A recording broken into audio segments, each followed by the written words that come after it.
আজকে বক্সটা আনবক্সিং করব।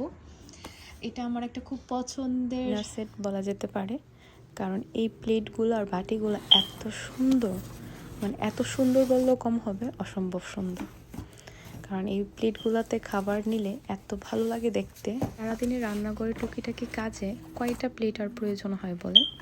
এত তো প্লেটের প্রয়োজন হয় না, কিন্তু আমার যখনই আমি মার্কেটে যাই তখনই এই সেকশনগুলো যদি আমি একটু না ঘুরে দেখি আমার একদমই ভালো লাগে না। কিন্তু আমি কেন জানি না এগুলোর প্রতি আমার একটা দুর্বলতা তৈরি হয়েছে। অনেক দিন আগে থেকে ফেসবুকে দেখছিলাম, তারপর মার্কেটেও মাঝে মধ্যে দেখেছিলাম, কিন্তু নিব করে আসলে ওইরকমভাবে নেওয়া হচ্ছিল না। তো ওই দিন যখন মার্কেটে যাই আর প্রাইসটাও খুব রিজনেবলের মধ্যে ছিল, তখন শুরু করে দিলাম আমাকে এই প্লেটটা কিনে দাও। তো সে বলছিল তোমার তো অনেক প্লেট আছে, শুধু শুধু এগুলো নিয়ে কি দরকার আছে বাসাতে জমিয়ে রাখা। তারপর কিছুই করার নেই বলে কয়ে নিয়ে আসলাম বাসায়।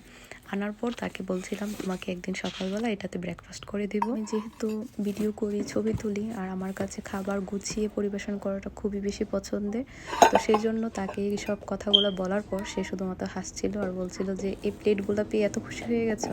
আমি বলছিলাম যে হ্যাঁ, এই প্লেটগুলো আমার কাছে খুবই ভালো লাগছিল। আমি যখন প্রথম এখানে আমেরিকাতে আসি, আমি বাংলাদেশ থেকে এক লাগেজ করে অনেক বাটি নিয়ে এসেছিলাম। আমার একটা ওয়াল শোকেস আছে বাসায়, আর সেটা আমি প্রথম যখন আমেরিকাতে আসি তখন আমি কিনেছিলাম।